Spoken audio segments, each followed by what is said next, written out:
What's going on, everybody? In today's episode, we're going to be building a solar oven. I want to cook the eggshells before I give them to the chickens to make sure that there's no salmonella or any other bacteria on them. So I'm going to put the eggshells on some cardboard, crush them up, and then use the refrigerator shelves, the glass ones, as a roof to create a little cold frame, and that'll also work as a solar oven.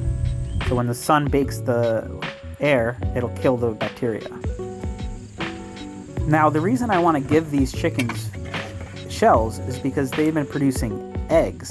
In fact, today is the first time we got 5 eggs from our chicken hens. So that means at least 5 of them are laying now in production.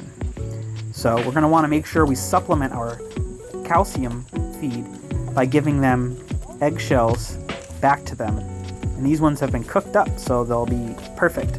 And this will make sure that their eggs will continue to be having hard, thick shells that are really great for storage.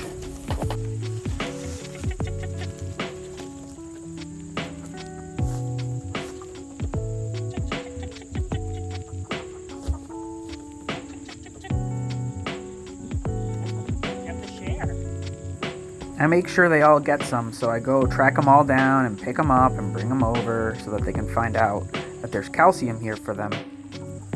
There's the 6th one. No, this is not the Matrix. You're not seeing double. They're all different. They have different personalities too. And no, I don't name them. However, my kids named one of them Chuck, even though they know it's a girl, so that's kind of funny.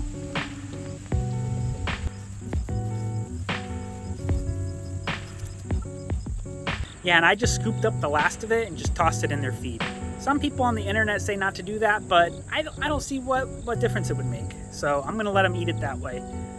People do it with oyster shells. I don't see why you couldn't do it with eggshells. They say that maybe they'll overeat. I don't think that'll be the case. So thanks for watching, and I'll see you on the next episode.